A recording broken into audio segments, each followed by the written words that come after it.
My guest hold a PhD in law and was called into the Nigerian bar about 1989.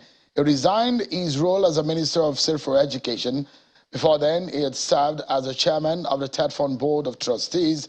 Mr. Emeka Nwajiuba contested for Imo governorship on the platform of the All People's Party in 2003, 2007, and 2011.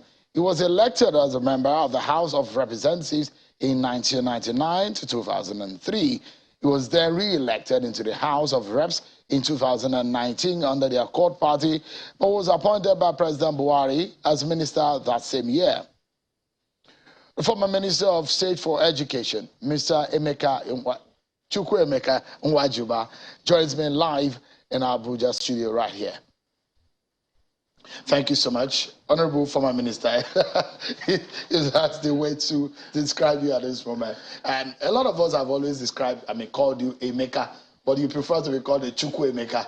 Is there a reason behind that? Yes, thank you. Good evening, viewers, and thank you, Shehu. Chukwu Emeka actually is the full name. Oh, yeah. Emeka is like a guy name for friends, and at a serious level, most people should say Chukwu Emeka because that's what the name is like. Olusegun. Yeah, it carries the meaning. It conveys the meaning. Chukwu is God. Chukwu is God. Emeka is what? Emeka is what he has done. So we're learning some Igbo tonight on the program. So let's get into the meat of the matter. You took the decision to resign as a Minister of State for Education even before President Buhari had ordered those who have political ambition to do so. What prompted that decision? Well, as soon as you come into public office, the first thing you do is read the oath of allegiance to the Federal Republic. In your taking the oath, one of the things you ascribe to is to make sure that at no point would your engagements counter the objectives of state, so that if there is going to be any conflict between your role as a person and your role in the conduct of your official engagement, you try to disengage. So as soon as I made up my mind that the contestation for the presidency of Nigeria in 2023, under the platform of my party, the All Progressives Congress, had become something that needs to be pursued. It became clear that we need to determine what the requirements were. And the party published its guidelines. And the guidelines at Article 3L did state clearly that anybody, any public appointee, not just officer or anything, it says in the words of the party's guideline, says that any appointee whatsoever who wanted to pursue any position would need to leave office 30 days ahead of the date of the engagement. Well, I tried to see where they got the powers, because every political power has the powers to make its own guidelines, and it's derived from his constitution. Because actually, in the constitution of the APC, it did state in Article 37 about anybody who is occupying an office within the party who seeks to pursue any elective office or even another office within the party to leave that particular office in 30 days ahead of that election or a national election. So they may have extrapolated it to expand it to include public officers. So while the thoughts around at Section 84, subsection 12 of the current 2022 Electoral Act were still subsisting, and some of the challenges were still also continuing in court, the guidelines of the party have become a guide that anybody who reads it alongside the Constitution and alongside his oath of office would then need to come to the necessary conclusion that as soon as possible, as soon as it was feasible for you, you would need to leave office. That's your own premise. That's exactly is a guideline. The concern of the APC was you were not even looking at the Electoral Act as no. Because there are other contentions within the Electoral Act. There's a moral position around your understanding of your role as a minister. Is it more of the moral or more of a legal? You need to be morally legal. No, I mean, because in law, I mean, Yeah. I'm not sure of how much of morality that the courtrooms will. Okay, because will I'm not sure anybody is going to sue you. The legality of it, I mean, perhaps is one major issue for you, isn't it? Nobody will sue you for morality. For morality. But the oath of office actually says that at any time when you come in conflict with your public work, as well as different from what is your personal view, then you need to make that distance. And that distance has then exacerbated by the provision of Article 3L of the guidelines, which at Article 3 sub M also then goes ahead to say that if you do not comply with this, the party states clearly you will be disqualified. There's no, it's into automatic disqualification. It has nothing to do, there's no contest around it. So for those who are confusing things, perhaps those who are confused about the legality of this whole matter, whether you're a political appointee or a public officer and the need to resign before the primary, even your party has clearly stated, not considering, your party actually disqualifies by its own constitution anyone who is in cabinet and is not resigning. Yes, so that's what the guidelines say. So the big question here is that anyone sitting in the federal cabinet and is running for office is at the risk of jeopardizing the chances of the party, is it? Yes. In short terms, yes. Because truly, even if you were to win, because if you're actually in any way disqualified or in any of the requirements of a political party, any political party, and you go ahead to go and win an election, anybody, any Nigerian who knows that ground of disqualification can at any time, during the pendency or otherwise of your tenure, can seek to point out to an adjudicating authority that that person is disqualified by his even political party. So even political parties are taking a big risk, even in investing their ticket in anybody who may have something to disqualify him, whether from the Electoral Act or from the guideline or the non-compliance with all his own rules, which is why political parties also need to be careful in making rules so that they are, because the Supreme Court will compel you to obey your own rules. But, I mean, these are bodies of laws in our country, but the ground norm, the Constitution of the Federal Republic of Nigeria is a father of them all. And the Constitution has said in Chapter 1 clearly that where there is any conflict, to the extent of that conflict or they are inconsistent, that those other bodies of laws become subservient to the Nigerian Constitution. The Constitution becomes preeminent over those laws. So those who argue that the Constitution has stated clearly, no matter what any other law, legislation, or any bylaw or any laws of any political party says, the Constitution, the action law has said, look, it is 1 month or 30 days before the general election. Okay, Shehu, I think anybody can make any sort of argument, but my basic premise is that I'm seeking to run for possibly the highest office there is in the country. And my first dedication will be to ensure a society that is based on the rule of law.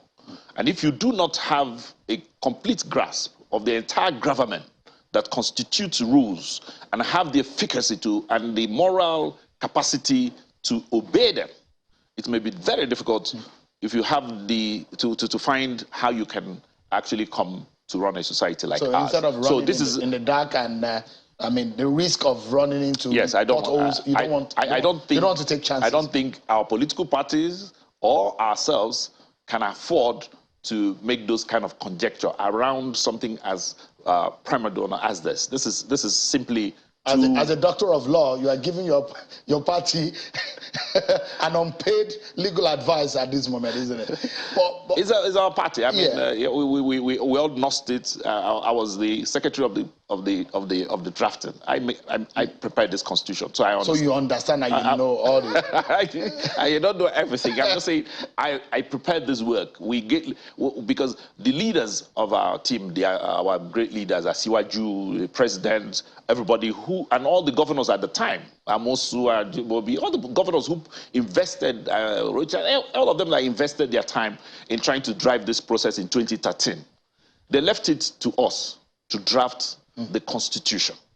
when we set out this constitution, what we thought to do was to set a ground that will be almost unassailable. And that is why we took APDP out in 2015, first time. Because there are key nuances within the body of this law that provides things that were never and had never been seen in any political party constitution before its time, such that it became extremely grassroots based and could gather all politicians and made provisions and allowances for every hue and cry of the society, because we wanted to assemble a Congress. We didn't want just a political party, we wanted a Congress. It became congressional. And in its nature, of all types of progressives, you see, because we came from the Congress for Progressive Change. There was also Action Congress. It's all kinds of different shades of progressives, those who were liberals, those who were different shades of Congress. So we decided that we need to have a Congress that will accommodate all shades of progressives. That's how come we are all progressives Congress. Okay. When did you resign? 28th April.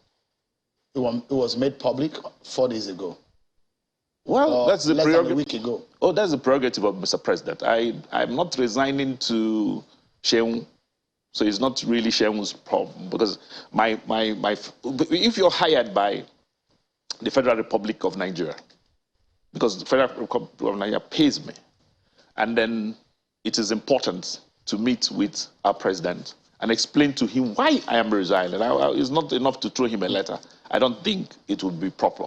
So I went to explain, because I had received my forms on the 27th. I'm having because when it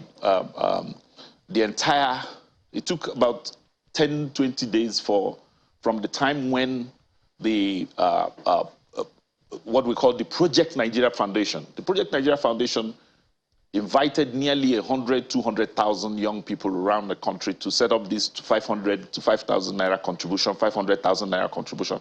And it took them a while to raise the 100 million, and then went to purchase the form on the 27th. And once we finished council on the 27th, I received it. And when I received the forms, it then became important that I go tell. So April 28th to the time of the primary is going to be 1 month. 30 days, and you are able to fulfill. Oh, that's 33 days already. Very good. So let's talk about your ambition. Let's get into it. We've talked about all the legal issues surrounding the matter. Today in Nigeria, one of the issues that have aggravated many people's mind is a sad scenario that university students have to stay at home because university lecturers, ASUU, and the federal government have not been able to reach an agreement on the way to meet the demands of the lecturers. It has caused untold sadness, putting uncertainty in the lives of these students and their parents. The question is, why is it difficult to resolve such an impasse? I'm asking you this question as someone who sat as the Minister of State for Education. I appreciate the question. And truly speaking, I do apologize to Nigerian students. I apologize to them because as their minister, I would take responsibility. But also, on behalf of the federal government, also would more or less say, please understand what the issues are. I have 2 children. All my 4 children have passed through Nigerian universities. I still have 2 who are at home now eating food, because they're all in public universities. I've always had public university.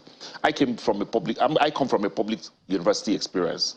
Imo State University, Unilag, Unijust, all are public universities. So I don't have any problem with public universities. But you see, in the last 16 years, in the last 20 years, we've had nearly 16 strikes. So my position has not been, please, ASUU is talking rubbish. No, this is not true. ASUU has a case. They are not making even a case for themselves alone. ASUU is making a case for the entire university system. And consistently, the Malam Adamu and myself, Malam Adamu as Minister of Education, and Malam Adamu, before he became Minister of Education, had always insisted that what we work with ASUU, and we still work with ASUU. The only point of departure amongst all of us is that we've asked ASUU that strikes can't cure the problem. I mean, I am happy today that the National Council of Regional Electoral Affairs, NAREC, has reached some sort of agreement with them to say go back to class and let us resolve. As if they were speaking what I've been speaking about or saying in the last 3 years. We need you in class. We need our children back in school. It hurts parents. It hurts us. I'm like I keep saying, my own children are here. I don't have children in private universities. All my kids are here. The ones that have graduated from Futo and Osaka. So the lawyer and the engineer. So I know it hurts. The ones I have now, medical school and engineering, they're still in those universities. And I know how it's, my wife and them are battling it at home. So I know how it hurts parents. So I say sorry.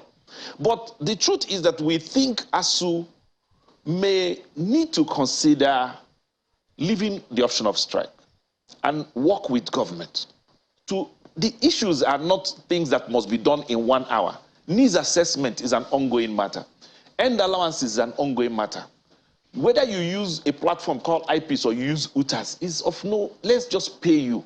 The issues are, this government has done more than any other government to meet ASUU.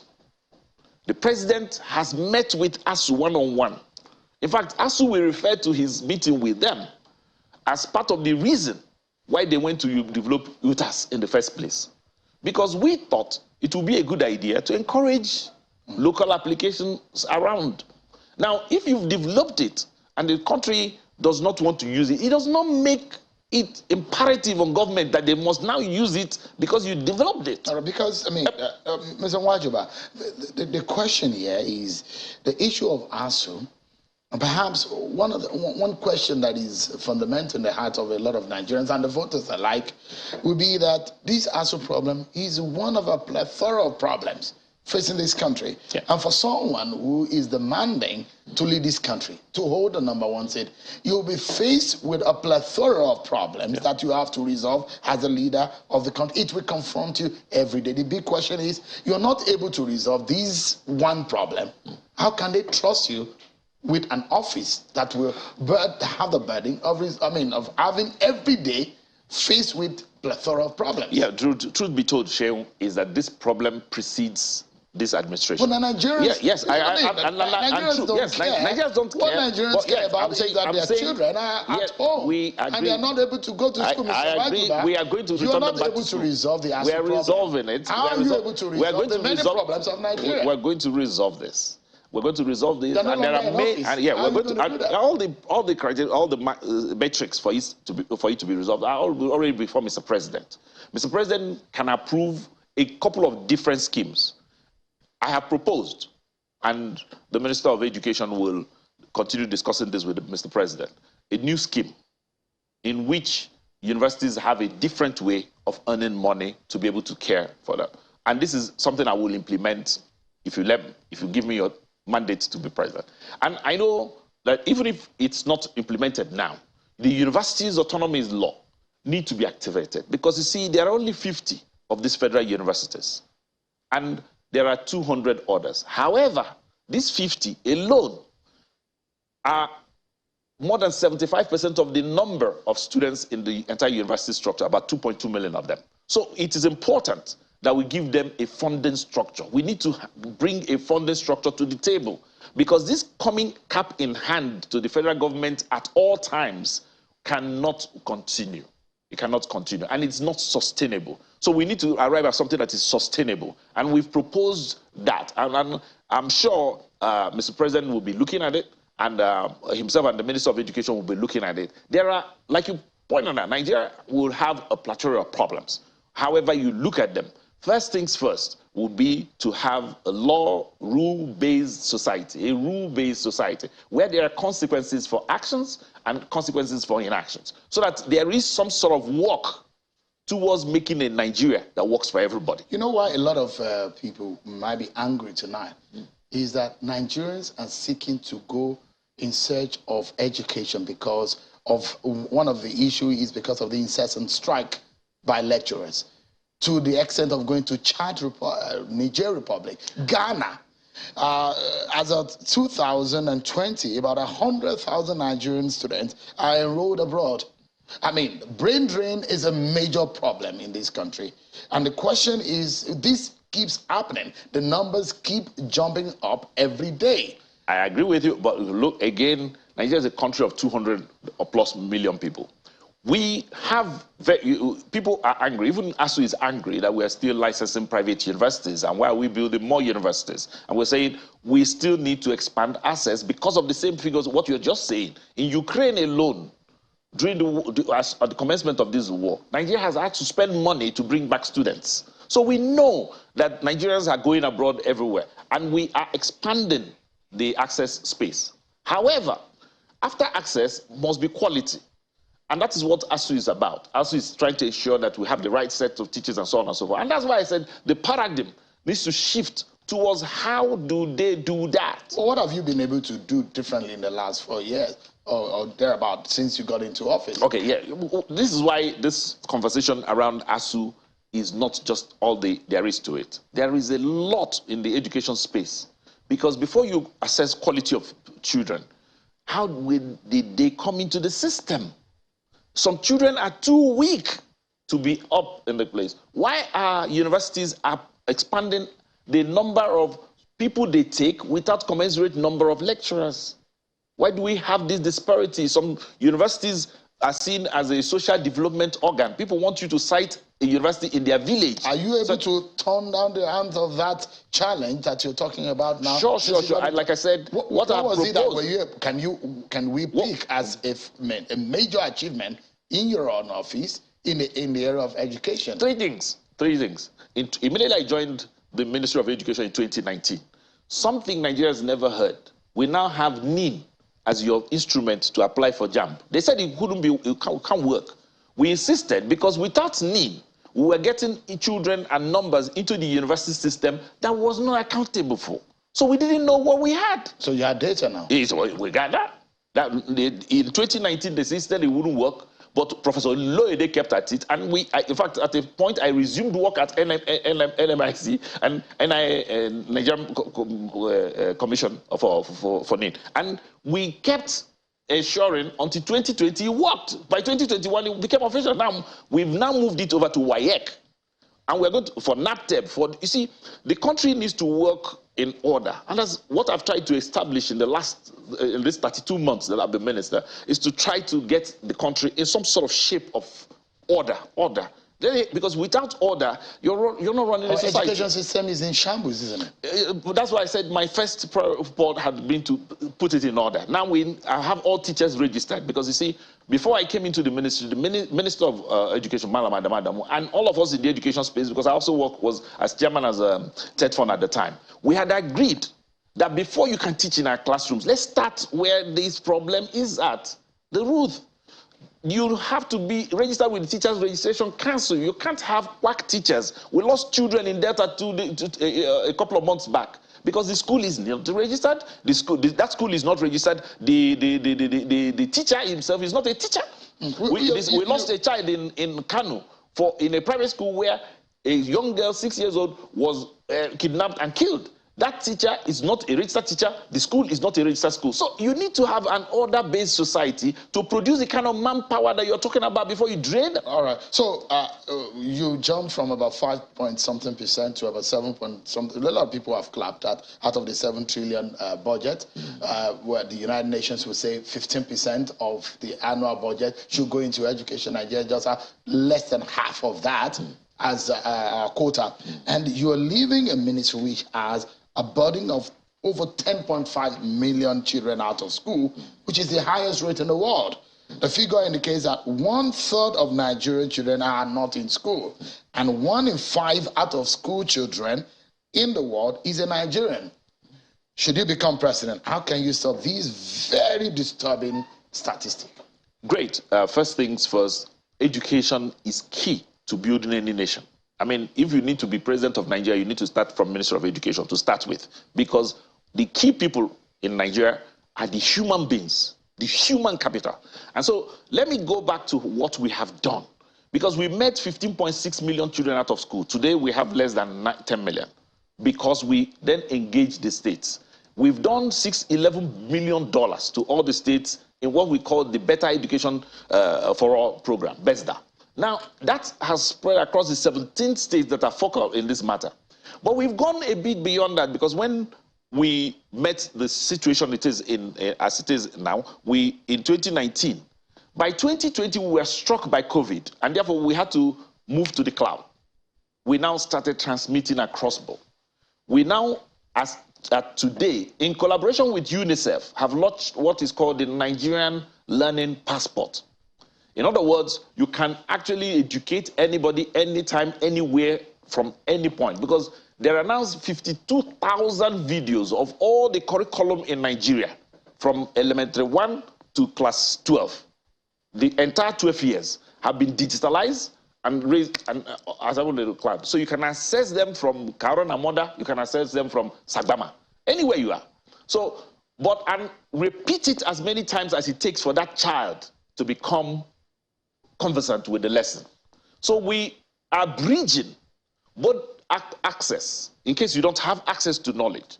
We're also bridging quality, because all the teachers who did the teaching are experts in that various fields. So in case you don't have appropriate teachers in your local government or your divided world, you actually now have access to knowledge. And that is what we've transformed the education sector. Yeah. We're due for a break, but when we come back, the political space has tried to decipher and read the minds of President Buhari since he told China's television that the person whom he has that will succeed him he has a name close to his chest, and he's not going to divulge that information, because that person, they will go after such a person. We understand that you are very, very close to President Buhari. We'll find out whether or not you are the anointed candidate and how you hope to get a ticket of the APC. Stay with us, everyone. Plus, we will be joined at some point on the program by Alhaji Buba Galadima, and we shall be speaking with him on the state of the nation as Nigerians brace up for the 2023 elections. Stay with us, everyone. We'll be right back. Thank you so much, everyone, for staying with us. A former Minister of State for Education, Mr. Chukwuemeka Nwajiuba, has been speaking with us on the program about his presidential ambition. Let's wrap up now, and it's on this note that I'd like to wrap up. There are different considerations that are being debated within your party as to who does the cap fit, who gets the ticket of the APC. You are of the CPC stock of the APC, the defunct CPC, one of the parties that came together to form the APC, which President Buhari also belongs. There are those who argue that a consideration will be for a presidential candidate of the APC from another stock, not from the CPC, whether from the ACN or from the new PDP.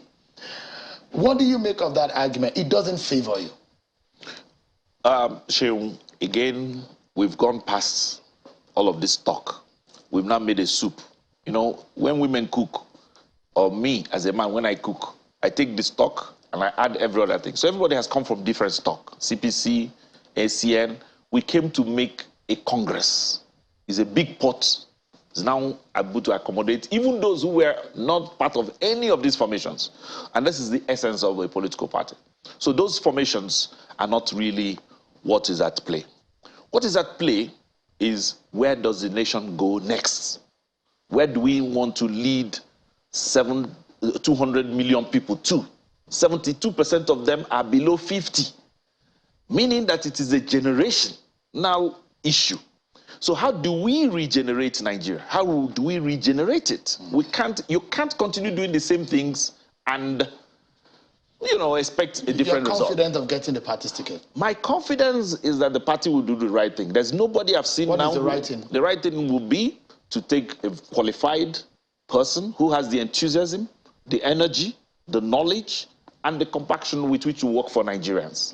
For those who think that you are very close to the president and you're perhaps a favorite. Everybody is close to the president. No, but the president is the president of Nigeria. You won an election on the platform of a court party. You left that office. The president is the president of all Nigerians. The president loves Nigerians. They think that you are very close to the president and perhaps you're an anointed candidate. Is that true? Anointing comes from the Lord. If I'm anointed by God. And God uses men to... And the minds of the king in the hands of God. So if God touches the heart of the president, then he will be responding to God, not to me. Because he is also a child of God. If you've met with the president, you will know that he just loves this Nigeria. And it's truly remarkable what he has put himself through. And it is truly remarkable how he has delivered. He's not a talking type. He may not engage. So he didn't you. make any promise to you when you went to him?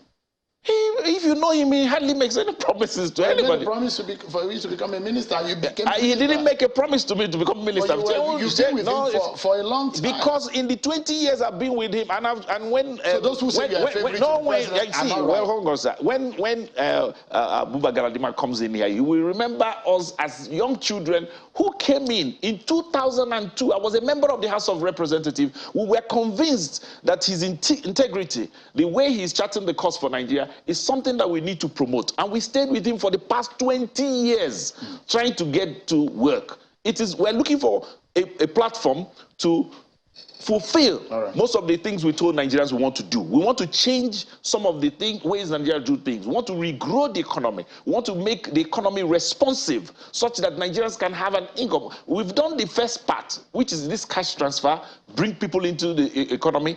Now it's time to enumerate them. And you think you're the right man for the job?